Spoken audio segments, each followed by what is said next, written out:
Presiden Joko Widodo menegaskan sikap Indonesia untuk terus mengikuti dan memperhatikan setiap perkembangan atas konflik Laut Cina Selatan. Usai mengikuti forum konferensi tingkat tinggi G7 Outreach Meeting di Ise-shima, Jepang, Jokowi menyatakan konflik Laut Cina Selatan menjadi bagian dalam pembahasan sejumlah kepala negara selama pembahasan KTT G7 berlangsung. Sejumlah negara yang berkepentingan dalam konflik Laut Cina Selatan diantaranya Perdana Menteri Jepang Shinzo Abe, Perdana Menteri Vietnam Nguyen Xuan, serta Presiden Amerika Serikat Barack Obama. Konflik di wilayah ini dianggap sebagai bahasan penting karena menyangkut pertumbuhan ekonomi kawasan. Presiden menilai stabilitas di kawasan sangat diperlukan untuk mendukung pertumbuhan ekonomi Indonesia. Dalam pidato di forum KTT G7, Presiden Joko Widodo menghimbau negara-negara menyelesaikan konflik di kawasan Laut Cina Selatan dengan pendekatan damai. Jokowi menilai penyelesaian konflik secara militer hanya memicu kekerasan lain. Ya, banyak disinggung karena yang namanya pertumbuhan ekonomi itu akan ada kalau stabilitas dan perdamaian, keamanan di sebuah kawasan itu ada. Sehingga tadi hampir semua negara menyinggung mengenai itu. Dan juga kita sampaikan bahwa Indonesia selalu mengikuti dan memperhatikan itu. Karena keamanan, perdamaian, dan juga stabilitas di kawasan kita sangat kita perlukan untuk pertumbuhan ekonomi. Dalam kunjungan ke Jepang, Presiden Jokowi juga membahas kerjasama pembangunan proyek Pelabuhan Patimban, Jawa Barat dengan Perdana Menteri Jepang Shinzo Abe. Pembahasan itu dilakukan di sela-sela pelaksanaan KTT G7 Outreach di Shima, Jepang. Dalam pertemuan bilateral yang dilakukan dengan terbuka, masing-masing kepala negara membahas berbagai isu penting, termasuk upaya meningkatkan kerjasama ekonomi Indonesia-Jepang. Salah satu kerjasama yang dibahas adalah pembangunan Pelabuhan Patimban di Jawa Barat. Jokowi telah menunjuk Kementerian Perhubungan untuk menindaklanjuti kerjasama tersebut. Di bidang investasi, Jepang merupakan investor ketiga terbesar di Indonesia dengan nilai investasi sebesar 2,87 miliar dolar Amerika melalui 2030 proyek. Kerjasama perdagangan pada periode 2015 mencatat volume perdagangan Indonesia-Jepang sebesar 31,27 miliar dolar Amerika dengan nilai ekspor sebesar 18,01 miliar dolar Amerika dan impor sebesar 13,26 miliar dolar Amerika.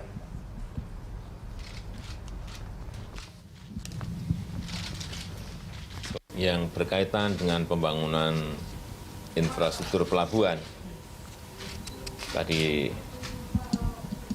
siang kita juga bertemu dengan Perdana Menteri Jepang Shinzo Abe yang secara permulaan sudah dengan kita sudah menyampaikan kesepakatannya untuk bersama-sama bekerja sama dengan Indonesia membangun Pelabuhan Patimban.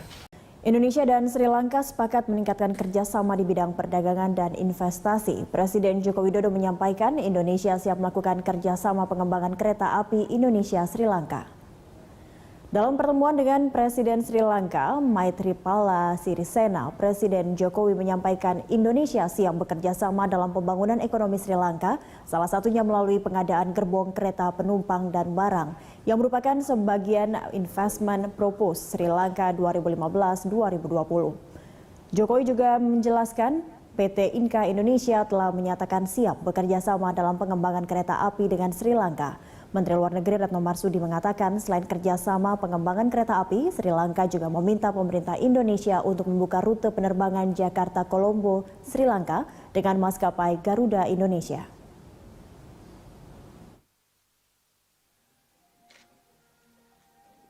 Dan Presiden Republik Indonesia menyampaikan bahwa Indonesia ingin berpartisipasi di dalam pembangunan ekonomi Sri Lanka dan dalam konteks pengadaan gerbong kerjasama untuk pengembangan kereta api, maka PT Inka Indonesia sudah menyampaikan niatnya untuk bekerja sama dengan Sri Lanka, dan Presiden menyampaikan Indonesia siap untuk melakukan kerjasama di dalam pengembangan kereta api. Jadi itu yang disampaikan Presiden mengenai masalah ekonomi. Kemudian yang kedua, Presiden juga menyampaikan bahwa saat ini Indonesia menjadi ketua IORA 2015-2017 dan bersama dengan negara-negara IORA, Indonesia sedang menggagas adanya IORA Kompor. Jadi Kompor itu sudah dibahas dari sejak kita menjadi tuan rumah pertemuan tingkat menteri IORA di Padang.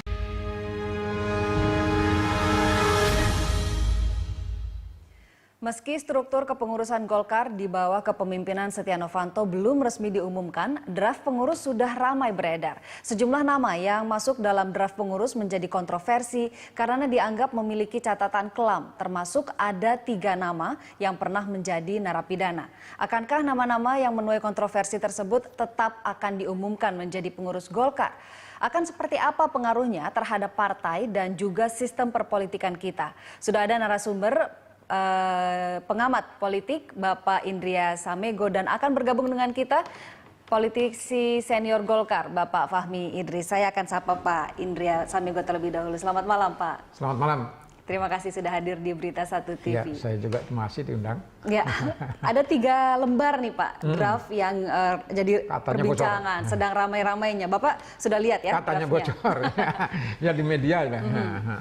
Sudah lihat. Nah, komentarnya seperti apa Pak atas draft itu, karena ada beberapa nama yang sekarang jadi sorotan publik nih. Ya, soal bocor itu seringkali memang di Indonesia sulit membedakan antara rumor dengan fakta gitu. Ya, bocor itu menjadi suatu yang boleh dikatakan pekerjaan kecerobohan. Ya. Tapi bisa saja ya, karena ada pihak-pihak yang membutuhkan pembocoran itu. Nah, ini dengan tujuan-tujuan tertentu. Tetapi yang pasti bahwa itu sudah milik publik. Nah, mungkin saja sengaja dibocorkan untuk test the water. Bagaimana reaksi publik terhadap nama-nama itu. Bisa saja ini strategi baru, tetapi kan membuat gaduh lagi di dalam elit Golkar itu. Nah, tetapi saya kira mungkin kalaupun tidak semua, sebagian besar akan benar gitu. Akan benar, akan diakomodasi, akan diumumkan nanti pada saatnya. Nah, apa yang bisa kita evaluasi terhadap itu? Pertama, bahwa memang ada ya hak otonom dari Setia Novanto dan kawan-kawan, termasuk Abu Rizal Bakri di situ sebagai ketua Dewan Pembina, untuk menyusun kabinet Golkar yang katanya lebih ramping, tapi efektif. Nah, siapa yang kriterianya? Tentu saja. Kalau di masa lalu kriterianya itu PDLT. Prestasi, dedikasi, loyalitas, dan terpercaya. Nah, sekarang mungkin orang sudah lupa Golkar Orde Baru soalnya yang itu dengan Golkar sekarang. Saya tidak tahu apa kriteria itu. Nah, kalau mendengar ucapan Idrus Marham bahwa tidak ada aturan yang melarang, ya, misalnya seorang yang punya background sebagai napi, mantan napi menjadi itu, memang betul tidak ada. Tapi harus diingat 2 hal. Pertama, pendewasaan partai politik itu sendiri, institusionalisasi. Jadi partai itu dewasa karena memang mengakomodasi nilai-nilai kepartean yang dinilai, yang dianggap sebagai hal yang seharusnya. Jadi ada persamaan penilaian karena partai tidak hidup in vakum. Partai hidup dalam masyarakat. Dan yang kedua, partai nantinya juga harus bisa mengambil hati pemilih. Karena hidup matinya partai ada di pemilih. Kalau Golkar nanti dengan strategi yang seperti ini bisa mencapai nomor 1 lagi, ya bagus. Tapi kalau misalnya merosot, kan bisa repot. Itu artinya memang pemilih diperhitungkan. Nah, sekarang bagaimana pemilih? Mungkin ada yang punya optimisme bahwa ya daya ingat orang Indonesia ini pendek, terutama dalam politik, karena terlalu banyak hal-hal yang lebih penting dibandingkan partai, sehingga 2019 lupa orang. Tetapi ya itu kan masa lalu, apalagi untuk pemilih-pemilih pemula, orang-orang muda. Tapi ini rasanya tidak mudah lupa Pak, karena begitu draft itu bocor langsung ramai begitu. Ada 8 nama yang langsung ditunjuk oleh publik gitu. Iya, yang meramaikan dan kan diingatkan kasus-kasus. Yang meramaikan kan media. Pemilih Indonesia misalnya, saya pegangannya pemilih pemula. Jadi kalau pemilih pemula don't care dengan itu, ya target nomor 1 seperti yang disampaikan oleh Ketua Umum Golkar baru ini mungkin bisa dicapai. Tapi kalau pemilih pemula melakukan protes-protes apalagi lewat medsos dan lain-lain, ya bisa celaka. Karena sekali lagi jumlah pemilih pemula itu besar dan mereka efektif dalam membangun kontrol partai itu. Jangan dilupakan kawalpemilu.com itu dilakukan oleh pemuda. Ya. Tadi Bapak menyebutkan biasanya pemilihan kepengurusan itu berdasarkan PDL ya Pak? PDLT. PDLT, apa tuh Pak tadi? Ya, prestasi, dedikasi, loyalitas dan dan tak tercela. Nah, permasalahannya apakah kapabilitas juga dipertimbangkan? Nah, kali ini Anda melihatnya seperti apa? Apakah memang mereka yang duduk di posisi itu memang memiliki kapabilitas untuk itu, atau memang karena sudah kemeringet atas saya kira atas upayanya selama ini? Dia penilaian elit Golkar dengan kita mungkin berbeda. Kita berharap seperti tadi partai menjadi dewasa karena dia menganut nilai-nilai yang membesarkan partai. Tapi buat elit ya jangka pendek saja. Paling tidak sampai 2019 ya, partai ini bisa kelihatan bedanya. Jadi punya penilaian sendiri tentang orang-orang tokoh-tokoh yang bakal dipasang. Menurut mereka barangkali seorang Nurdin Halid, seorang anaknya penyanyi dangdut itu, siapa yang dulu karena kasus dengan wakil ketua DPR RI gitu ya sampai ditahan, mungkin tidak apa yang dilakukan itu demi partai, gitu kan. Jadi menurut kita itu tahanan napi, tapi menurut mereka dia berjuang untuk partai, gitu, bukan untuk kantongnya sendiri gitu. Nah, jadi penilaian bisa berbeda. Tapi sekali lagi bahwa standar-standar normal tentang moralitas, tentang etika itu mestinya harus jadi pertimbangan gitu loh. Karena banyaklah di Golkar tokoh-tokoh yang lain gitu. Harusnya sih banyak ya Pak ya. Pak, kita tahan dulu, kita akan lanjutkan perbincangan di segmen berikutnya. Pemirsa jangan kemana-mana, Prime Time Talk akan kembali. Terima kasih Anda masih bersama Prime Time Talk. Pemirsa, telah bergabung bersama kami politisi senior Golkar Bapak Fahmi Idris. Terima kasih atas kehadiran Pak Fahmi. Jalanan macet. Ya, sebelum kita mulai perbincangan Pak, ini ada informasi sedikit tentang draft yang beredar. Ada 3 nama yang pernah berstatus sebagai narapidana masuk dalam draft pengurus Golkar. Siapa saja yang menjadi kontroversi dan atas kasus apa? Berikut informasinya. Kontroversi draft pengurus Golkar, kita lihat di sini yang pertama ada nama Nurdin Halid. Posisi yang disebutkan sebagai ketua harian, pernah menjadi terpidana 2 tahun 6 bulan untuk kasus pelanggaran kepabeanan impor beras. Berikutnya ada Yahya Zaini, posisinya sebagai ketua hubungan legislatif dan lembaga politik. Pernah tersangkut beredarnya video mesum dengan pedangdut Maria Eva pada 2006 lalu. Lalu yang ketiga ada Fat El Fus Arafik, Ketua Bidang Pemuda dan Olahraga. Pernah menjadi terpidana kasus korupsi dana penyesuaian infrastruktur daerah 2011 dan divonis 2 tahun 6 bulan penjara. Keempat ada Sigit Haryo Wibisono, posisinya sebagai Ketua Bidang PP Wilayah Jatim. Pernah menjadi terpidana selama 15 tahun untuk kasus pembunuhan Nasruddin Zulkarnain, yaitu Direktur Putra Raja Wali Banjaran.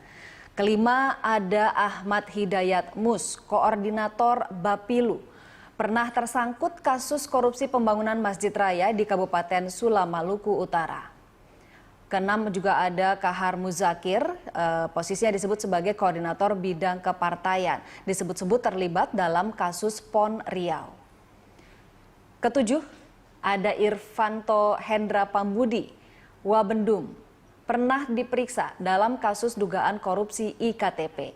Lalu ke-8, Charles Jonas Mesang, posisinya sebagai Wasekjen, terseret kasus pengadaan alat kesehatan di Departemen Kesehatan tahun 2007. Ya, baik, kita ke Pak Fahmi. Tanggapannya seperti apa, Pak? Ada 8 nama yang saat ini menjadi sorotan, masuk ke dalam draft pengurus Golkar. Sebetulnya ada 2 lagi kurang, menjadi 10. Ya, 2 lagi siapa, Pak? Hah? Kembali lagi, ini kan masalah draft. Barangkali sudah tadi dibicarakan. Draft ini, tadi pagi saya berbicara dengan petinggi Partai Golkar, tidak usah saya sebut namanya. Ketika saya tanyakan, ini bagaimana draft-draft ini? Palsu semua. Orang ini omongannya dapat dipertanggungjawabkan. Gitu. Jadi saya merasa... Boleh disebut inisial, Pak? Enggak usah aja. Tapi ini sudah dibenarkan oleh Rumkono loh, Pak. Siapa? Meskipun belum lengkap, tapi sudah dibenarkan. Oh iya, ini di dalam Golkar itu, kalau perkara ini, setelah Munas dan sebagainya, timbul spekulasi. Spekulasi ini bisa datang dari orang yang hendak duduk, berkeinginan duduk, atau orang yang tidak menghendaki seseorang itu duduk. Gitu. Dibuatlah semacam ini, draft dan sebagainya. Jadi kembali lagi ini spekulasi, maka itu orang tadi mengatakan, tokoh tadi mengatakan ini belum dapat dibenarkan. Dan dia merasa sampai saat ini belum menyusun susunan DPP secara final. Lalu kembali ke soal daftar tadi. Tentu saja saya menghendaki Golkar dari waktu ke waktu semakin baik, semakin bersih, begitu ya. Harus dipertimbangkan itu. Orang-orang yang memang telah terpidana, begitu. Tapi kalau yang baru diperiksa, ya statusnya bahkan belum tersangka dan sebagainya, itu harus juga dimaklumi, begitu. Jangan baru diperiksa, sudah masuk kategori disamakan dengan yang telah terpidana. Dan ini kembali lagi tentu terpulang kepada yang mempunyai kewenangan menyusun itu. Kalaulah saya mempunyai kewenangan itu, yang terpidana saya hormati, sudah selesai, artinya dia sudah menjadi warga negara biasa, tetapi tidak duduk di dalam kepengurusan. So, bagaimanapun, Golkar ini kan yang diperhatikan orang nama baik dari kegiatan dan nama baik dari pengurus-pengurusnya, serta perilaku dari para pengurusnya. Apalagi ke depan ini banyak pemilihan yang akan kita ikuti dan sebagainya. Jadi kembali lagi, terhadap daftar nama itu, kalau memang terbukti demikian, sebaiknya saya usul kepada yang mempunyai kewenangan itu, tolong dipertimbangkan. Khususnya mereka yang pernah menjadi terpidana ya Pak ya? Yang sudah. Yang sudah menjadi terpidana. Tapi apakah politisi-politisi senior Golkar diajak berdiskusi gitu, dimintai pertimbangannya untuk draft pengurus? Beberapa iya, diminta pendapatnya. Tetapi sebagaimana biasa. Termasuk Pak Fahmi kan? Kira-kira begitu. Tapi apapun pendapat kita, tapi terpulang kepada yang mempunyai kewenangan untuk menyusun itu. Bisa saja kita katakan A, B, C, tetapi yang diputuskan X, Y, Z. Bisa saja begitu kan? Karena mereka lah yang mempunyai kewenangan itu. Baik, tapi ini memang semuanya kembali kepada tim formatur ya yang berhak menyusun itu. Iya, bisa dibilang tim formatur, bisa dibilang beberapa orang. Sebab kemarin yang dipilih itu bukan formatur. Jadi tidak lagi susunan yang terpilih kemarin itu formatur skap, ketua formatur, media formatur dan sebagainya. Tidak lagi kita menganut sistem itu. Jadi yang dipilih atau yang terpilih adalah ketua umum. Ya. Pak Fahmi, sebetulnya apakah disebutkan dalam ADART Golkar mengenai kriteria mereka yang bisa menjadi pengurus ini? Ya, standar umum tadi saya nguping sebentar tadi, PDLT itu standar umum. Sudah disebutkan oleh... Bagaimana dengan catatan hitam? Kenapa? Catatan hitam ya, seperti pernah berkonflik dengan hukum. PDLT itu tentu bertentangan, bertolak belakang dengan yang katakanlah yang tadi itu. Ya. Jadi dengan kata lain, daftar itu atau orang-orang yang ada di dalam daftar itu bertentangan dengan PDLT itu tadi. Begitu. Dan itu menjadi standar kita di dalam menentukan pilihan-pilihan, menentukan pilihan pada para tokoh untuk ditempatkan dalam posisi-posisi. Berarti ada aturannya, Pak? Ada sekali. Di Golkar ada ya? Dan selalu dipraktekkan. Berarti ini menabrak aturan dong, Pak ya? Kalau memang dilanjutkan terus bisa dikatakan begitu. bisa dikatakan menabrak aturan. Atau barangkali saya tidak tahu, barangkali sudah dirubah di Munas yang lalu. Ya. Ya Pak Indria, ini kalau memang benar ini adalah nama yang keluar dan ini yang akan jadi pengurus Golkar, karena nanti kan baru diumumkan kabarnya 2 Juni nanti. Ini fenomena apa? Anda melihatnya seperti apa? Karena ada juga kepala daerah yang maju, pernah menjadi terpidana lalu maju. Lalu juga kepala daerah yang pernah diperiksa KPK, ruangannya diperiksa, tapi akhirnya bisa menjadi kepala daerah. Nah ini sekarang di pengurus Golkar gitu. Ya itulah yang tadi saya sampaikan, bahwa ada banyak persoalan-persoalan lain yang dianggapnya lebih penting. Masalah ini buat mereka, ini masalah yang bersifat jangka pendek. Jadi nothing to do dengan soal pendewasaan atau pelembagaan partai politik. Padahal kalau textbook yang saya baca di mana-mana, partai politik ini kan basisnya rakyat. Jadi kepentingan rakyat atau persepsi rakyat itu sangat dipertimbangkan. Tapi buat mereka yang sedang berkuasa sekarang, yang diperhitungkan adalah jangka pendek. Apa yang bisa saya dapat dari sini gitu. Jadi pragmatis. Jadi pragmatisme melanda banyak wilayah, bukan hanya Golkar saja, tapi kepolitikan kita yang nampaknya kurang lagi memperhitungkan kebajikan, ya. Karena kebajikan ini sesuatu yang tak terlihat, ya. Tetapi sekali lagi peletak dasar-dasar pemikiran politik yang sampai sekarang dianggap baik adalah mereka yang tidak menghalalkan segala cara. Nah, tapi sekali lagi bahwa aturan-aturan itu dijadikan tempat untuk berlindung selama tidak ada ketentuan. Atau bahkan misalnya MK memutuskan silahkan mantan napi pun maju, itu kan karena MK. Jadi aturan oriented. Nah ya terserah, karena aturan ini bisa diubah-ubah tergantung pada selera yang membuat aturan. Yang menurut saya memang terjadi proses pragmatisme dalam berbagai macam level. Instan. Lebih kepada alasan pragmatisme. Pragmatisme dan instan. Pak Fahmi, bagaimana Anda melihatnya? Padahal Golkar ini baru sembuh gitu, baru bersatu kembali setelah mengalami konflik berkepanjangan, ada dualisme gitu. Apakah ini satu hal yang disayangkan atau malah justru wajah Golkar baru akan jadi seperti ini? Kalau dari persepsi saya, partai itu dari waktu ke waktu harus melakukan berbagai pembaharuan. Pembaharuan, karena bagaimanapun sesuai dengan ketentuan undang-undang partai politik, partai itu adalah lembaga yang memberikan pendidikan politik kepada masyarakat.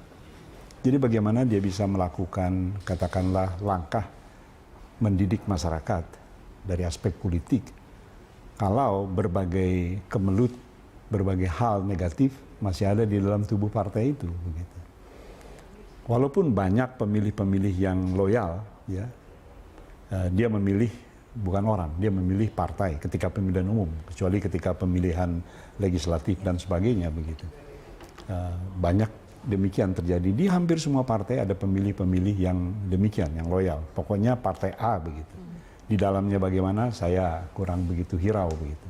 Tapi bagaimanapun, partai harus bertanding, harus berkompetisi secara sehat dan secara unggul, begitu.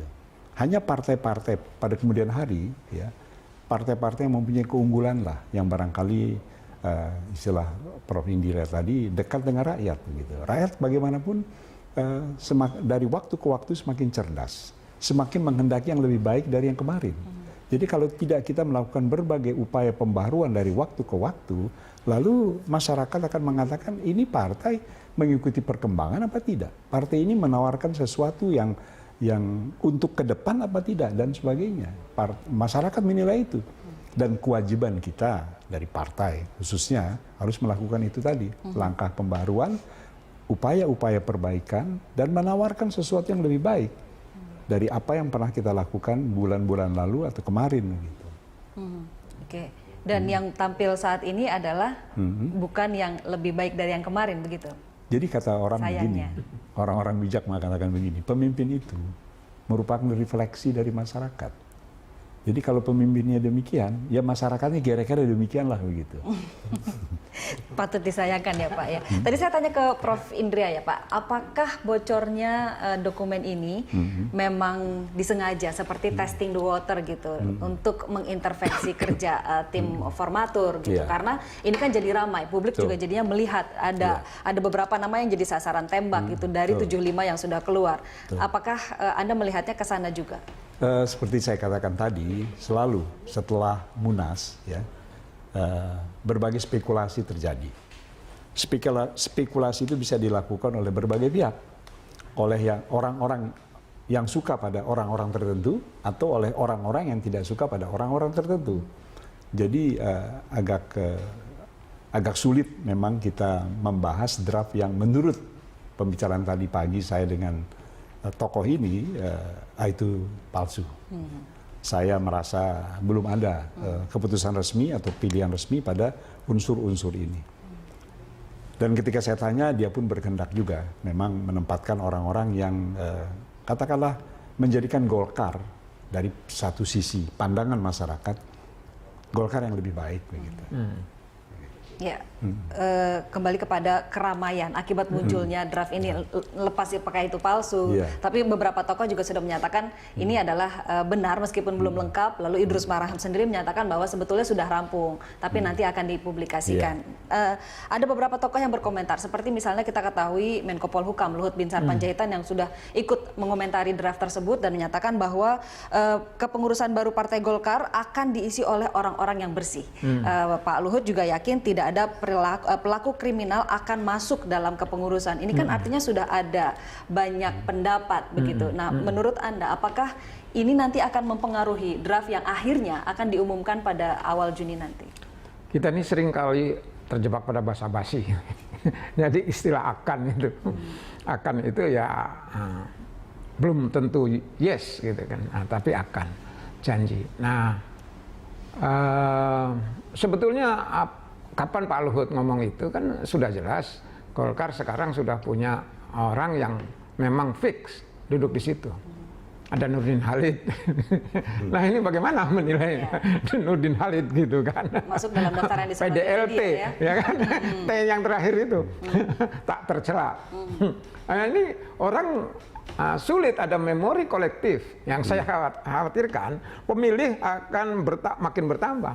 Yang memiliki memori kolektif terhadap tokoh tertentu yang kemudian punya posisi sentral, ketua harian, eksekutif. Jadi ini sudah jelas. Apa yang dikatakan Pak Luhut di mana jadinya match-nya itu? Nah, itu saja. Yang lain-lain kalau seperti yang Bang Fahmi bilang, kalau baru diundang KPK itu ya belum tersangka atau baru tersangka tapi belum terdakwa, belum apalagi menjadi napi, ya janganlah gitu kan. Tetapi menurut saya memang akan lebih bagus, lebih indah, lebih rileks Golkar itu, kurang dari gempuran-gempuran kalau bisa sungguh-sungguh meneruskan tradisi PDLT tadi dalam memilih pengurusnya. Khususnya gitu. Yang T tadi ya Pak ya, tidak tercela. Iya, tidak tercela itu. Pak Fahmi, Anda kecewa nggak melihat perkembangan yang sekarang ini? Karena baru draft, saya tidak bisa mengatakan saya gembira atau saya kecewa karena draft. Barangkali karena seperti saya katakan tadi, biasanya yang berspekulasi ini orang-orang dalam. Dia tahu, bisa memperkirakan si A, si B kira-kira akan masuk. Walaupun juga seringkali keliru gitu. Jadi katakanlah dari 10 yang dimasukkan begitu, barangkali akan benar 3 atau 4 gitu dan sebagainya. Kembali lagi, karena ini masih draft dan saya percaya pada pembicaraan pagi hari tadi jam 10, saya tidak bisa berkomentar saya kecewa atau saya tidak kecewa gitu karena belum fix ya. Oke, baik. Kita akan lanjutkan perbincangan di segmen berikutnya. Saya harus jeda dulu Bapak-Bapak. Pemirsa jangan kemana-mana karena kami akan kembali. Anda kembali menyaksikan Prime Time Talk pemirsa, dan kami mengundang Anda untuk ikut berpartisipasi dalam diskusi kami pada malam hari ini. Anda bisa menghubungi nomor telepon yang tertera di layar televisi Anda. Ya, kita lanjutkan perbincangan. Saya ke Pak Fahmi terlebih dahulu. Pak Fahmi, tadi meskipun dikatakan bahwa ini draftnya palsu, tapi sudah ada beberapa yang menyatakan juga bahwa ini mengandung kebenaran. Nah, jika benar ada beberapa nama yang diloloskan dan memiliki catatan hitam. Bagaimana Anda melihat wajah dan nasib Golkar ke depannya? Iya, membawa dampak negatif tentunya. Sebab masyarakat seperti saya katakan tadi, dari waktu ke waktu itu bertambah cerdas, bertambah pintar. Dan tidak dapat kita salahkan kalau masyarakat menghendaki yang lebih baik dari yang kemarin begitu. Jadi dengan tampilnya orang-orang yang punya catatan itu tadi, pasti masyarakat yang demikian, tidak ada perubahan. Masyarakat itulah kemudian pindah ke partai yang dianggap telah memiliki berbagai upaya dan langkah perubahan yang telah dibuktikannya begitu. Itu konsekuensinya dan itu siogianya disadari oleh yang memegang keputusan begitu. Jangan karena dia teman kita atau jangan karena dia telah pernah berjasa pada Golkar pada suatu saat untuk tindakan kegiatan tertentu, maka dia tanpa reserve dimasukkan di dalam kepengurusan. Jadi memang perlu kebijakan yang cukup arif gitu ya untuk menentukan tokoh-tokoh. Tokoh Golkar yang bersih rangkaiannya banyak sekali, banyak sekali. Yang punya kompetensi juga banyak sekali. Jadi memilih tokoh yang bersih, yang kompeten itu tidak sulit di dalam Golkar begitu. Cuma biasanya di dalam persaingan mereka biasanya terhadang oleh berbagai-bagai hal sehingga mereka terhambat majunya, sehingga seringkali mereka tidak kelihatan begitu. Maka itu pada kesempatan berikutnya Munas siogianya siapapun sudah mempunyai daftar nama orang-orang yang memang mempunyai kapabilitas tetapi juga mempunyai integritas yang baik, sehingga tidak sulit ketika dia mau menyusun kepengurusan begitu, dan dia juga sudah tahu tentang kemampuan, integritas dan sebagainya. Prof. Indria, seberapa besar wajah pengurus partai ini memikat dan mengikat pemilih pada sebentar lagi kita akan menghadapi Pilkada 2017, lalu ada 2019. Seberapa besar pengaruhnya? Memang ada perubahan, di samping ada continuity, kesinambungan. Perubahannya itu karena memang ada peran dari model partisipasi yang lebih terbuka.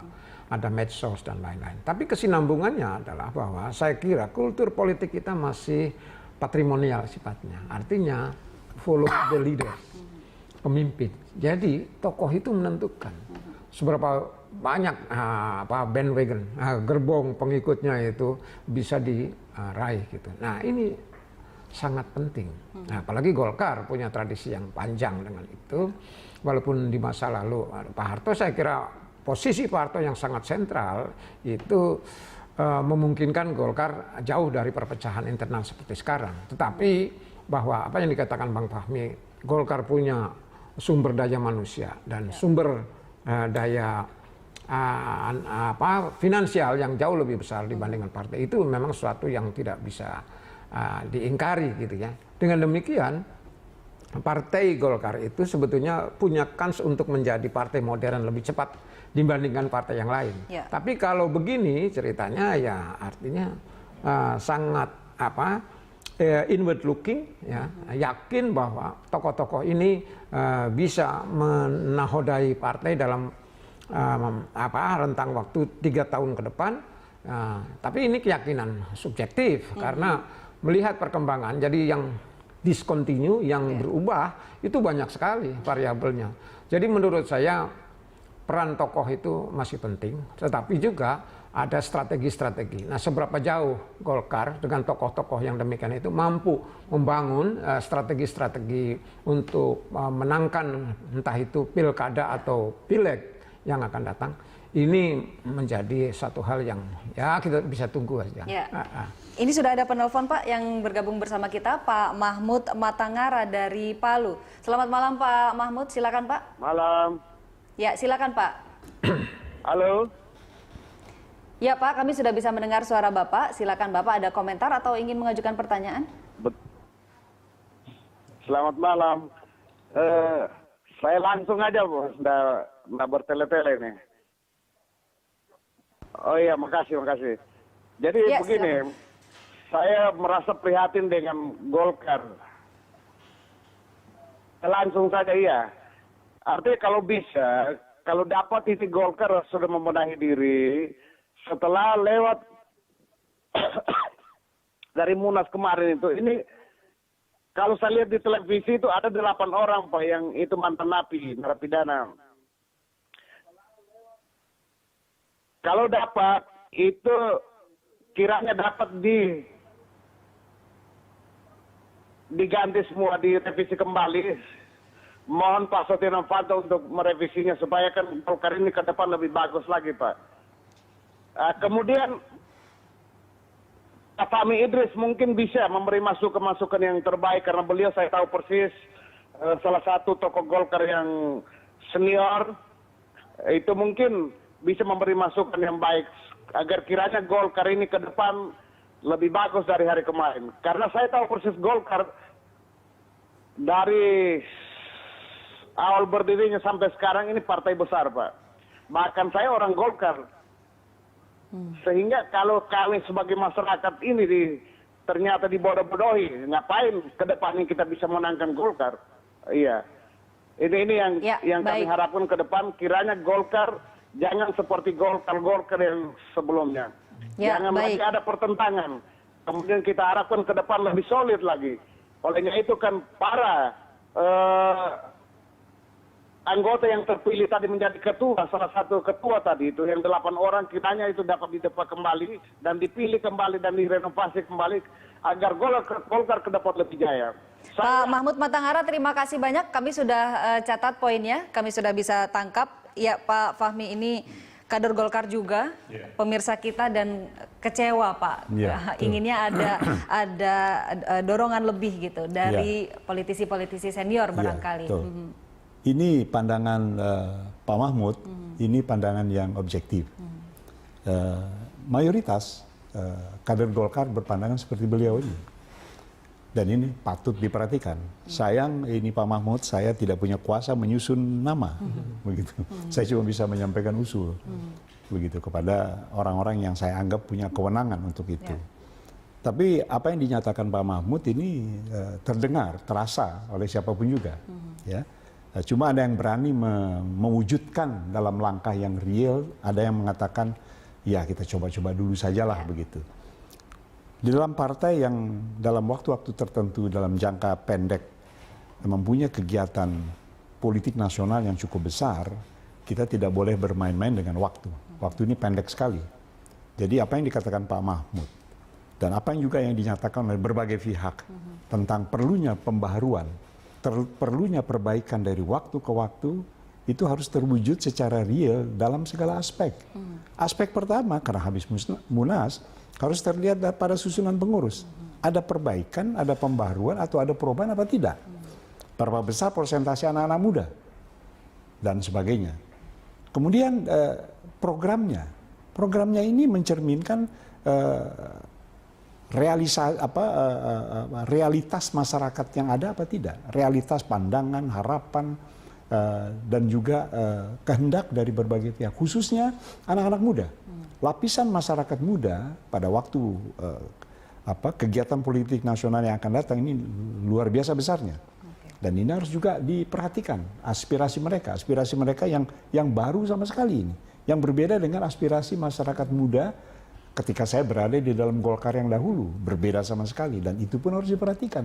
Jadi menjadi pemimpin Golkar atau menjadi pemimpin partai politik itu tidak sederhana. Dia mirip memimpin negara dalam format yang kecil. Begitu. Kalau dia tidak waspada dengan hal itu, dia menjerumuskan partainya ke tempat yang memang tidak dikehendaki oleh para kader-kadernya. Begitu. Baik. Saya minta Pak Indria Samego nih untuk closing statement-nya seperti apa Pak melihat perkembangannya seperti ini, lalu ada beredar draft. Ya, seperti tadi saya katakan bahwa di satu pihak ini adalah hak otonom dari Golkar, pengurus Golkar, produk Munaslup ini. kita menghargai mereka itu. Bahwa misalnya tadi Sekjen Golkar mengatakan tidak ada masalah dengan orang-orang yang punya latar belakang sebagai napi duduk dalam kepengurusan baru, ini juga otonom, hak dari Sekjen, karena dia menjadi mesin partai ke depan. Tapi di pihak lain saya katakan bahwa partai ini juga kita semua sepakat nasibnya ditentukan oleh perolehan suara dalam pemilu. Ya, kalau aturan sekarang parliamentary threshold itu tidak bisa dicapai, otomatis dia out, walaupun dapat misalnya 3%. Jadi membenahi partai satu hal, tapi juga merangkul, membuat citra pemilih ini hal yang lain, yang tidak bisa dilepaskan. Jadi ibarat dua sisi dari mata uang yang sama. Jadi menurut saya ya semuanya kita tunggu, tetapi di atas kertas ini memang ada persoalan. Baik. Ada persoalan kalau faktor-faktor yang mendorong adanya upaya perbaikan partai, mengedepankan kebajikan, tak tercela itu diutamakan, maka ini ada masalah. Ya, secara hipotetis begitu. Tapi sekali lagi mungkin ada di antara kita yang sudah berpikir pragmatis lah. Orang Indonesia kan ingatannya pendek. Nanti pemilu lupa lagi gitu kan. Baik, terima kasih banyak catatannya Prof. Indria. Semoga didengar nih masukan dari Prof. Indria dan juga dari Pak Fahmi Idris sehingga wajah Golkar benar-benar Golkar baru dan lebih baik begitu ya Pak ya. Terima kasih atas kehadiran dan catatannya pada malam hari ini. Dikatakan menabrak aturan. Atau barangkali saya tidak tahu, barangkali sudah dirubah di Munas yang lalu. Ya. Ya Pak Indria, ini kalau memang benar ini adalah nama yang keluar dan ini yang akan jadi pengurus Golkar, karena nanti kan baru diumumkan kabarnya 2 Juni nanti. Ini fenomena apa? Anda melihatnya seperti apa? Karena ada juga kepala daerah yang maju, pernah menjadi terpidana lalu maju. Lalu juga kepala daerah yang pernah diperiksa KPK, ruangannya diperiksa, tapi akhirnya bisa menjadi kepala daerah. Nah ini sekarang di pengurus Golkar gitu. Iya. Ya, itulah yang tadi saya sampaikan bahwa ada banyak persoalan-persoalan lain yang dianggapnya lebih penting. Masalah ini buat mereka, ini masalah yang bersifat jangka pendek. Jadi nothing to do dengan soal pendewasaan atau pelembagaan partai politik. Padahal kalau textbook yang saya baca di mana-mana partai politik ini kan basisnya rakyat. Jadi kepentingan rakyat atau persepsi rakyat itu sangat dipertimbangkan. Tapi buat mereka yang sedang berkuasa sekarang, yang diperhitungkan adalah jangka pendek. Apa yang bisa saya dapat dari sini gitu ya. Jadi pragmatis. Jadi pragmatisme melanda banyak wilayah, bukan hanya Golkar saja, tapi kepolitikan kita yang nampaknya kurang lagi memperhitungkan kebajikan, ya, karena kebajikan ini sesuatu yang tak terlihat, ya. Tetapi sekali lagi peletak dasar-dasar pemikiran politik yang sampai sekarang dianggap baik adalah mereka yang tidak menghalalkan segala cara. Nah, tapi sekali lagi bahwa aturan-aturan itu dijadikan tempat untuk berlindung selama tidak ada ketentuan, atau bahkan misalnya MK memutuskan silahkan mantan napi pun maju, itu kan karena MK. Jadi aturan oriented. Nah ya terserah, karena aturan ini bisa diubah-ubah tergantung pada selera yang membuat aturan. Yang menurut saya memang terjadi proses pragmatisme dalam berbagai macam level. Instan. Lebih kepada alasan pragmatisme. Pragmatisme dan instan. Pak Fahmi, bagaimana Anda melihatnya? Padahal Golkar ini baru sembuh gitu, baru bersatu kembali setelah mengalami konflik berkepanjangan, ada dualisme gitu. Apakah ini satu hal yang disayangkan atau malah justru wajah Golkar baru akan jadi seperti ini? Kalau dari persepsi saya, partai itu dari waktu ke waktu harus melakukan berbagai pembaharuan. Pembaharuan, karena bagaimanapun sesuai dengan ketentuan Undang-Undang Partai Politik, partai itu adalah lembaga yang memberikan pendidikan politik kepada masyarakat. Jadi bagaimana dia bisa melakukan, katakanlah, langkah mendidik masyarakat dari aspek politik, kalau berbagai kemelut berbagai hal negatif masih ada di dalam tubuh partai itu. Begitu. Walaupun banyak pemilih-pemilih yang loyal, ya, dia memilih bukan orang, dia memilih partai ketika pemilihan umum, kecuali ketika pemilihan legislatif dan sebagainya begitu. Banyak demikian terjadi di hampir semua partai, ada pemilih-pemilih yang demikian, yang loyal. Pokoknya partai A begitu. Di dalamnya bagaimana saya kurang begitu hirau begitu. Tapi bagaimanapun partai harus bertanding, harus berkompetisi secara sehat dan secara unggul begitu. Hanya partai-partai pada kemudian hari, ya, partai-partai yang mempunyai keunggulan lah, yang barangkali istilah Prof. Indira tadi dekat dengan rakyat begitu. Rakyat bagaimanapun dari waktu ke waktu semakin cerdas, semakin menghendaki yang lebih baik dari yang kemarin. Jadi kalau tidak kita melakukan berbagai upaya pembaharuan dari waktu ke waktu, lalu masyarakat akan mengatakan ini partai mengikuti perkembangan apa tidak? Partai ini menawarkan sesuatu yang untuk ke depan apa tidak dan sebagainya. Masyarakat menilai itu. Dan kewajiban kita dari partai khususnya harus melakukan itu tadi, langkah pembaruan, upaya-upaya perbaikan, dan menawarkan sesuatu yang lebih baik dari apa yang pernah kita lakukan bulan-bulan lalu atau kemarin gitu. Oke. Dan yang tampil saat ini adalah bukan yang lebih baik dari yang kemarin begitu. Jadi kata orang Sayangnya. begini, orang-orang bijak mengatakan begini, pemimpin itu merupakan refleksi dari masyarakat. Jadi kalau pemimpinnya demikian, ya masyarakatnya kira-kira demikianlah begitu. Patut disayangkan ya Pak ya. Tadi saya tanya ke Prof. Indria ya Pak, apakah bocornya dokumen ini memang disengaja seperti testing the water gitu untuk mengintervensi kerja tim formatur gitu? Karena ini kan jadi ramai, publik juga jadinya melihat ada beberapa nama yang jadi sasaran tembak gitu dari 75 yang sudah keluar. Apakah Anda melihatnya ke sana juga? Seperti saya katakan tadi, selalu setelah Munas, ya, berbagai spekulasi terjadi. Spekulasi itu bisa dilakukan oleh berbagai pihak, oleh orang-orang yang suka pada orang-orang tertentu atau oleh orang-orang yang tidak suka pada orang-orang tertentu. Jadi agak sulit memang kita membahas draft yang menurut pembicaraan tadi pagi saya dengan tokoh ini itu palsu. Saya merasa belum ada keputusan resmi atau pilihan resmi pada unsur-unsur ini. Dan ketika saya tanya, dia pun berkehendak juga memang menempatkan orang-orang yang katakanlah menjadikan Golkar dari satu sisi pandangan masyarakat, Golkar yang lebih baik begitu.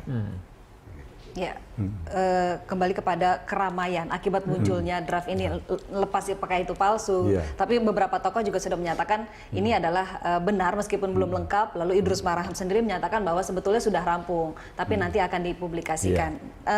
Ada beberapa tokoh yang berkomentar, seperti misalnya kita ketahui Menko Polhukam Luhut Binsar Panjaitan yang sudah ikut mengomentari draft tersebut. Atas kasus apa? Berikut informasinya.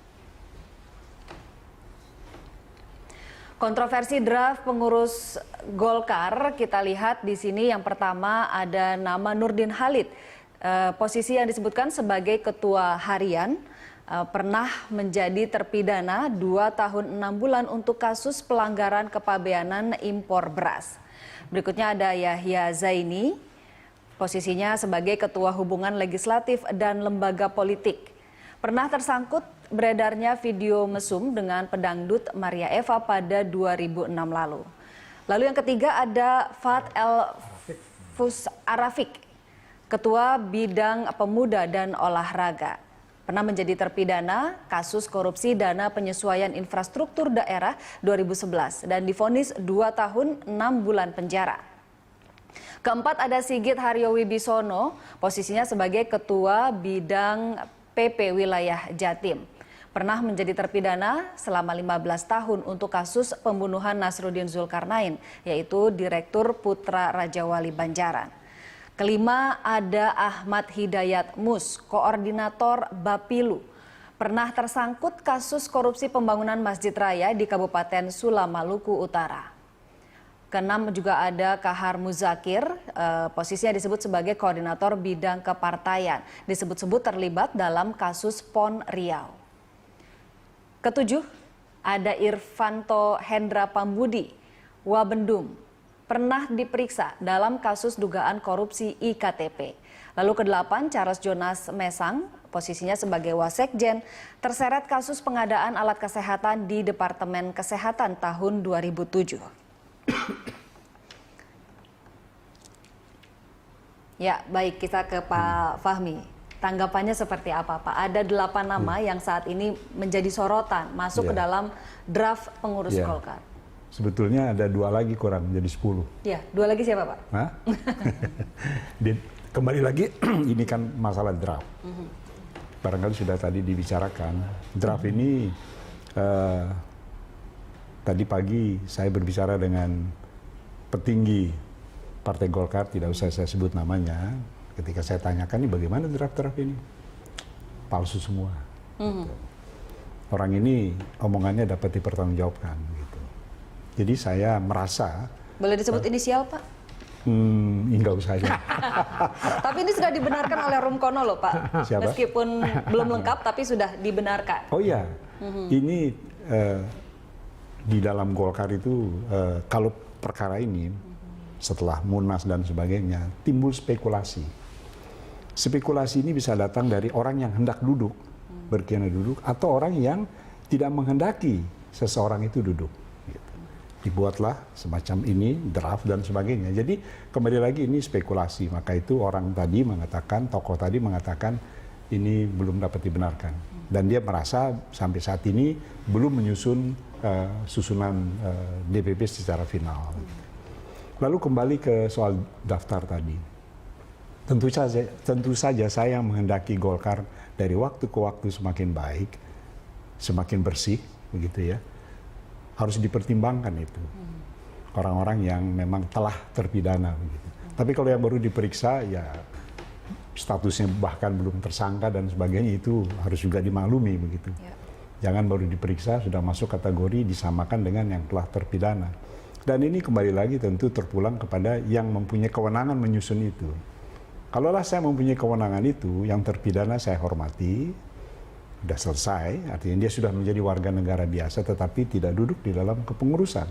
So, bagaimanapun, Golkar ini kan yang diperhatikan orang nama baik dari kegiatan dan nama baik dari pengurus-pengurusnya, serta perilaku dari para pengurusnya.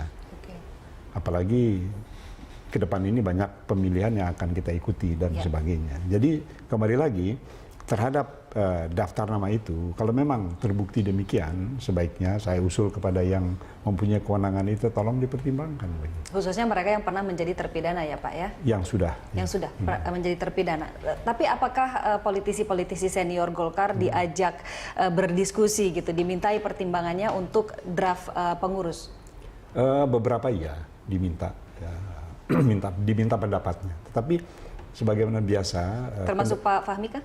Kira-kira begitu. Tapi apapun pendapat kita, tapi terpulang kepada yang mempunyai kewenangan untuk menyusun itu. Bisa saja kita katakan ABC, tetapi yang diputuskan XYZ, bisa saja begitu kan? Karena mereka lah yang mempunyai kewenangan itu. Baik, tapi ini memang semuanya kembali kepada tim formatur ya yang berhak menyusun itu. Iya, bisa dibilang tim formatur, bisa dibilang beberapa orang. Sebab kemarin yang dipilih itu bukan formatur. Jadi tidak lagi susunan yang terpilih kemarin itu formatur skap, ketua formatur, media formatur dan sebagainya. Tidak lagi kita menganut sistem itu. Jadi yang dipilih atau yang terpilih adalah ketua umum. Ya. Pak Fahmi, sebetulnya apakah disebutkan dalam ADART Golkar mengenai kriteria mereka yang bisa menjadi pengurus ini? Ya, standar umum tadi saya nguping sebentar tadi, PDLT itu standar umum. Sudah disebutkan oleh... Bagaimana dengan catatan hitam? Kenapa? Catatan hitam ya, seperti pernah berkonflik dengan hukum. PDLT itu tentu bertentangan, bertolak belakang dengan yang katakanlah yang tadi itu. Ya. Jadi dengan kata lain, daftar itu atau orang-orang yang ada di dalam daftar itu bertentangan dengan PDLT itu tadi. Begitu. Dan itu menjadi standar kita di dalam menentukan pilihan-pilihan, menentukan pilihan pada para tokoh untuk ditempatkan dalam posisi-posisi. Berarti ada aturannya, Pak? Ada sekali. Di Golkar ada ya? Dan selalu dipraktekkan. Berarti ini menabrak aturan dong, Pak? Kalau memang dilanjutkan terus bisa dikatakan begitu. Bisa. Presiden Joko Widodo menegaskan sikap Indonesia untuk terus mengikuti dan memperhatikan setiap perkembangan atas konflik Laut Cina Selatan. Usai mengikuti forum konferensi tingkat tinggi G7 Outreach Meeting di Ise-shima, Jepang, Jokowi menyatakan konflik Laut Cina Selatan menjadi bagian dalam pembahasan sejumlah kepala negara dalam selama pembahasan KTT G7 berlangsung. Sejumlah negara yang berkepentingan dalam konflik Laut Cina Selatan diantaranya Perdana Menteri Jepang Shinzo Abe, Perdana Menteri Vietnam Nguyen Xuan, serta Presiden Amerika Serikat Barack Obama. Konflik di wilayah ini dianggap sebagai bahasan penting karena menyangkut pertumbuhan ekonomi kawasan.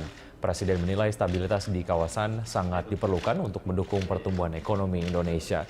Dalam pidato di forum KTT G7, Presiden Joko Widodo menghimbau negara-negara menyelesaikan konflik di kawasan Laut Cina Selatan dengan pendekatan damai. Jokowi menilai penyelesaian konflik secara militer hanya memicu kekerasan lain. Ya, banyak disinggung karena yang namanya pertumbuhan ekonomi itu akan ada kalau stabilitas dan perdamaian, keamanan di sebuah kawasan itu ada. Sehingga tadi hampir semua negara menyinggung mengenai itu. Dan juga kita sampaikan bahwa Indonesia selalu mengikuti dan memperhatikan itu. Karena keamanan, perdamaian, dan juga stabilitas di kawasan kita sangat kita perlukan untuk pertumbuhan ekonomi.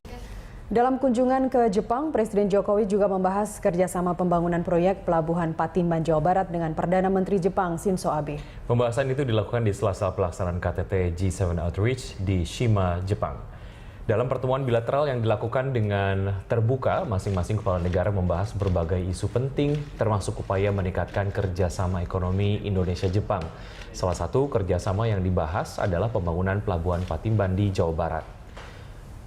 Jokowi telah menunjuk Kementerian Perhubungan untuk menindaklanjuti kerjasama tersebut. Di bidang investasi, Jepang merupakan investor ketiga terbesar di Indonesia dengan nilai investasi sebesar 2,87 miliar dolar Amerika melalui 2030 proyek. Kerjasama perdagangan pada periode 2015 mencatat volume perdagangan Indonesia-Jepang sebesar 31,27 miliar dolar Amerika dengan nilai ekspor sebesar 18,01 miliar dolar Amerika dan impor sebesar 13,26 miliar dolar Amerika.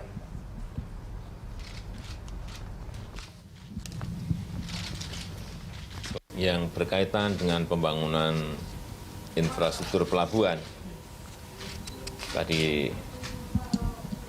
siang kita juga bertemu dengan Perdana Menteri Jepang Shinzo Abe yang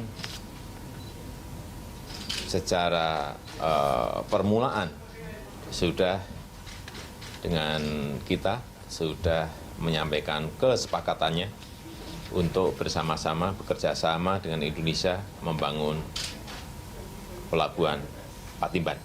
Indonesia dan Sri Lanka sepakat meningkatkan kerjasama di bidang perdagangan dan investasi. Presiden Joko Widodo menyampaikan Indonesia siap melakukan kerjasama pengembangan kereta api Indonesia-Sri Lanka.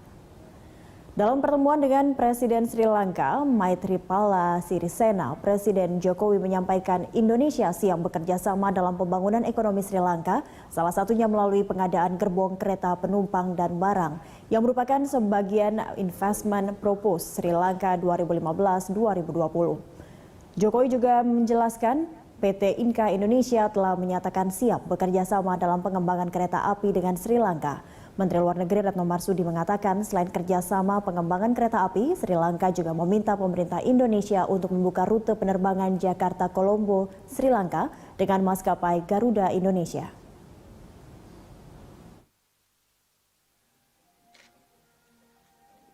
Dan Presiden Republik Indonesia menyampaikan bahwa Indonesia ingin berpartisipasi di dalam pembangunan ekonomi Sri Lanka dan dalam konteks pengadaan gerbong kerjasama untuk pengembangan kereta api, maka PT Inka Indonesia sudah menyampaikan niatnya untuk bekerja sama dengan Sri Lanka, dan Presiden menyampaikan Indonesia siap untuk melakukan kerjasama di dalam pengembangan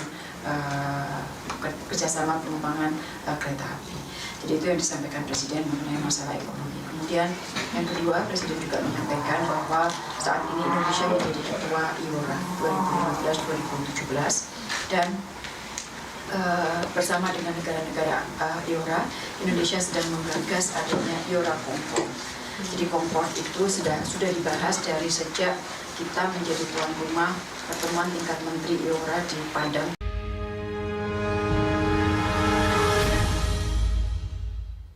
Meski struktur kepengurusan Golkar di bawah kepemimpinan Setia Novanto belum resmi diumumkan, draft pengurus sudah ramai beredar. Sejumlah nama yang masuk dalam draft pengurus menjadi kontroversi karena dianggap memiliki catatan kelam, termasuk ada 3 nama yang pernah menjadi narapidana. Akankah nama-nama yang menuai kontroversi tersebut tetap akan diumumkan menjadi pengurus Golkar? Akan seperti apa pengaruhnya terhadap partai dan juga sistem perpolitikan kita? Sudah ada narasumber pengamat politik Bapak Indria Samego, dan akan bergabung dengan kita politisi senior Golkar Bapak Fahmi Idris. Saya akan sapa Pak Indria Samego terlebih dahulu. Selamat malam Pak. Selamat malam. Terima kasih sudah hadir di Berita 1 TV. Ya, saya juga terima kasih diundang. Ya, ada 3 lembar nih Pak, draft yang jadi Katanya perbincangan, sedang ramai-ramainya. Bapak sudah lihat ya? Katanya draftnya? bocor, ya di media. Sudah lihat. Nah, komentarnya seperti apa Pak atas draft itu? Karena ada beberapa nama yang sekarang jadi sorotan publik nih. Ya, soal bocor itu seringkali memang di Indonesia sulit membedakan antara rumor dengan fakta gitu. Ya, bocor itu menjadi suatu yang boleh dikatakan pekerjaan kecerobohan. Ya. Tapi bisa saja ya, karena ada pihak-pihak yang membutuhkan pembocoran itu. Nah, ini dengan tujuan-tujuan tertentu. Tetapi yang pasti bahwa itu sudah milik publik. Nah, mungkin saja sengaja dibocorkan untuk test the water. Bagaimana reaksi publik terhadap nama-nama itu. Bisa saja ini strategi baru, tetapi kan membuat gaduh lagi di dalam elit Golkar itu. Nah, tetapi saya kira mungkin kalaupun tidak semua, sebagian besar akan benar gitu. Akan benar, akan diakomodasi, akan diumumkan nanti pada saatnya. Nah, apa yang bisa kita evaluasi terhadap itu? Pertama, bahwa memang ada hak otonom dari Setia Novanto dan kawan-kawan, termasuk Abu Rizal Bakri di situ sebagai ketua Dewan Pembina untuk menyusun kabinet Golkar yang katanya lebih ramping, tapi efektif. Nah, siapa yang kriterianya tentu saja. Kalau di masa lalu kriterianya itu PDLT. Prestasi, dedikasi, loyalitas, dan terpercaya. Nah, sekarang mungkin orang sudah lupa Golkar Orde Baru soalnya yang itu dengan Golkar sekarang. Saya tidak tahu apa kriteria itu. Nah, kalau mendengar ucapan Idrus Marham bahwa tidak ada aturan yang melarang, misalnya seorang yang punya background sebagai napi, mantan napi menjadi itu, memang betul tidak ada. Tapi harus diingat 2 hal. Pertama, pendewasaan partai politik itu sendiri, institusionalisasi. Jadi partai itu dewasa karena memang mengakomodasi nilai-nilai kepartean yang dinilai yang dianggap sebagai hal yang seharusnya. Jadi ada persamaan penilaian karena partai tidak hidup in vakum. Partai hidup dalam masyarakat. Dan yang kedua, partai nantinya juga harus bisa mengambil hati pemilih. Karena hidup matinya partai ada di pemilih. Kalau Golkar nanti dengan strategi yang seperti ini bisa mencapai nomor 1 lagi, ya bagus. Tapi kalau misalnya merosot, kan bisa repot. Itu artinya memang pemilih diperhitungkan. Nah, sekarang bagaimana pemilih? Mungkin ada yang punya optimisme bahwa daya ingat orang Indonesia ini pendek, terutama dalam politik, karena terlalu banyak hal-hal yang lebih penting dibandingkan partai. Sehingga 2019 lupa orang. Tetapi, ya itu kan masa lalu. Apalagi untuk pemilih-pemilih pemula, orang-orang muda. Tapi ini rasanya tidak mudah lupa Pak, karena begitu draft itu bocor langsung ramai begitu. Ada 8 nama yang langsung ditunjuk oleh publik gitu. Iya, yang meramaikan dan kan diingatkan kasus-kasus. Yang meramaikan kan media. Pemilih Indonesia misalnya, saya pegangannya pemilih pemula. Jadi kalau pemilih pemula don't care dengan itu, ya target nomor 1 seperti yang disampaikan oleh Ketua Umum Golkar baru ini mungkin bisa dicapai. Tapi kalau pemilih pemula melakukan protes-protes apalagi lewat medsos dan lain-lain, ya bisa celaka. Karena sekali lagi jumlah pemilih pemula itu besar dan mereka efektif dalam membangun kontrol partai itu. Jangan dilupakan kawalpemilu.com itu dilakukan oleh pemuda. Ya. Tadi Bapak menyebutkan biasanya pemilihan kepengurusan itu berdasarkan PDL ya Pak? PDLT. PDLT, apa tuh Pak tadi? Ya, prestasi, dedikasi, loyalitas dan tak tercela. Nah, permasalahannya apakah kapabilitas juga dipertimbangkan? Nah, kali ini Anda melihatnya seperti apa? Apakah memang mereka yang duduk di posisi itu memang memiliki kapabilitas untuk itu, atau memang karena sudah kemeringet atas saya kira atas upayanya selama ini? Dia penilaian elit Golkar dengan kita mungkin berbeda. Kita berharap seperti tadi partai menjadi dewasa karena dia menganut nilai-nilai yang membesarkan partai. Tapi buat elit ya jangka pendek saja. Paling tidak sampai 2019 partai ini bisa kelihatan bedanya. Jadi punya penilaian sendiri tentang orang-orang tokoh-tokoh yang bakal dipasang. Menurut mereka barangkali seorang Nurdin Halid, seorang anaknya penyanyi dangdut itu,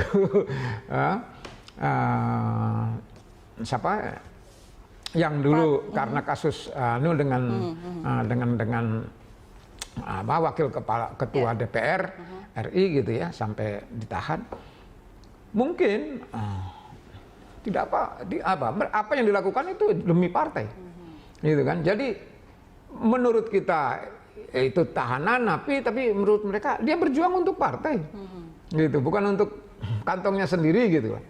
Nah, jadi penilaian bisa berbeda. Tapi sekali lagi bahwa standar-standar normal tentang moralitas, tentang etika itu mestinya harus jadi pertimbangan gitu loh. Karena banyaklah di Golkar tokoh-tokoh yang lain gitu. Harusnya sih banyak ya Pak ya. Pak, kita tahan dulu, kita akan lanjutkan perbincangan di segmen berikutnya. Pemirsa jangan kemana-mana, Prime Time Talk akan kembali. Terima kasih Anda masih bersama Prime Time Talk. Pemirsa, telah bergabung bersama kami politisi senior Golkar Bapak Fahmi Idris. Terima kasih atas kehadiran Pak Fahmi. Jalanan macet. Ya, sebelum kita mulai perbincangan Pak, ini ada informasi sedikit tentang draft yang beredar. Ada 3 nama yang pernah berstatus sebagai narapidana masuk dalam draft pengurus Golkar. Siapa saja yang menjadi kontroversi dan menyatakan bahwa kepengurusan baru Partai Golkar akan diisi oleh orang-orang yang bersih. Pak Luhut juga yakin tidak ada pelaku kriminal akan masuk dalam kepengurusan. Ini kan artinya sudah ada banyak pendapat begitu. Nah, menurut Anda apakah ini nanti akan mempengaruhi draft yang akhirnya akan diumumkan pada awal Juni nanti? Kita ini sering kali terjebak pada basa-basi. Jadi istilah akan itu ya belum tentu yes gitu kan, tapi akan janji. Nah sebetulnya kapan Pak Luhut ngomong itu kan sudah jelas. Golkar sekarang sudah punya orang yang memang fix duduk di situ. Ada Nurdin Halid. Nah ini bagaimana menilai Nurdin Halid gitu kan? Masuk dalam daftar yang disebut PDLT, ya kan? T yang terakhir itu tak tercela. Nah, ini orang sulit ada memori kolektif. Yang saya khawatirkan pemilih akan makin bertambah. Yang memiliki memori kolektif terhadap tokoh tertentu yang kemudian punya posisi sentral. Ketua harian, eksekutif. Jadi ini sudah jelas. Nah, apa yang dikatakan Pak Luhut di mana jadinya match-nya? Nah, itu saja. Yang lain-lain kalau seperti yang Bang Fahmi bilang, kalau baru diundang KPK itu ya belum tersangka atau baru tersangka tapi belum terdakwa, belum apalagi menjadi napi, ya janganlah gitu kan. Tetapi menurut saya memang akan lebih bagus, lebih indah, lebih rileks Golkar itu, kurang dari gempuran-gempuran kalau bisa sungguh-sungguh meneruskan tradisi PDLT tadi dalam memilih pengurusnya. Khususnya yang T tadi ya Pak ya, tidak tercela. Iya, tidak tercela itu. Pak Fahmi, Anda kecewa nggak melihat perkembangan yang sekarang ini? Karena baru draft, saya tidak bisa mengatakan saya gembira atau saya kecewa karena draft. Barangkali karena seperti saya katakan tadi, biasanya yang berspekulasi ini orang-orang dalam. Dia tahu, bisa memperkirakan si A, si B kira-kira akan masuk. Gitu. Walaupun juga seringkali keliru. Gitu. Jadi katakanlah dari 10 yang dimasukkan begitu, barangkali akan benar 3 atau 4 gitu, dan sebagainya. Kembali lagi, karena ini masih draft, dan saya percaya pada pembicaraan pagi hari tadi jam 10, saya tidak bisa berkomentar saya kecewa atau saya tidak kecewa gitu karena belum fix ya. Oke, baik. Kita akan lanjutkan perbincangan di segmen berikutnya. Saya harus jeda dulu Bapak-Bapak. Pemirsa jangan kemana-mana karena kami akan kembali. Anda kembali menyaksikan Prime Time Talk pemirsa, dan kami mengundang Anda untuk ikut berpartisipasi dalam diskusi kami pada malam hari ini. Anda bisa menghubungi nomor telepon yang tertera di layar televisi Anda. Ya, kita lanjutkan perbincangan. Saya ke Pak Fahmi terlebih dahulu. Pak Fahmi, tadi meskipun dikatakan bahwa ini draftnya palsu, tapi sudah ada beberapa yang menyatakan juga bahwa ini mengandung kebenaran. Nah, jika benar ada beberapa nama yang diloloskan dan memiliki catatan hitam. Bagaimana Anda melihat wajah dan nasib Golkar ke depannya? Iya, membawa dampak negatif tentunya. Sebab masyarakat seperti saya katakan tadi, dari waktu ke waktu itu bertambah cerdas, bertambah pintar. Dan tidak dapat kita salahkan kalau masyarakat menghendaki yang lebih baik dari yang kemarin. Begitu. Jadi dengan tampilnya orang-orang yang punya catatan itu tadi, pasti masyarakat yang demikian, tidak ada perubahan. Masyarakat itulah kemudian pindah ke partai yang dianggap telah memiliki berbagai upaya dan langkah perubahan yang telah dibuktikannya begitu. Itu konsekuensinya dan itu siogianya disadari oleh yang memegang keputusan begitu. Jangan karena dia teman kita atau jangan karena dia telah pernah berjasa pada Golkar pada suatu saat untuk tindakan kegiatan tertentu, maka dia tanpa reserve dimasukkan di dalam kepengurusan. Jadi memang perlu kebijakan yang cukup arif gitu ya untuk menentukan tokoh-tokoh. Tokoh Golkar yang bersih rangkaiannya banyak sekali, banyak sekali. Yang punya kompetensi juga banyak sekali.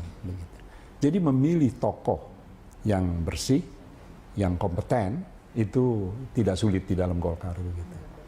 Cuma biasanya di dalam persaingan mereka biasanya terhadang oleh berbagai-bagai hal sehingga mereka terhambat majunya sehingga seringkali mereka tidak kelihatan begitu. Maka itu pada kesempatan berikutnya Munas siogianya siapapun sudah mempunyai daftar nama orang-orang yang memang mempunyai kapabilitas tetapi juga mempunyai integritas yang baik sehingga tidak sulit ketika dia mau menyusun kepengurusan begitu, dan dia juga sudah tahu tentang kemampuan, integritas dan sebagainya. Prof. Indria, seberapa besar wajah pengurus partai ini memikat dan mengikat pemilih pada sebentar lagi kita akan menghadapi pilkada 2017, lalu ada 2019. Seberapa besar pengaruhnya? Memang ada perubahan, di samping ada continuity, kesinambungan. Perubahannya itu karena memang ada peran dari model partisipasi yang lebih terbuka.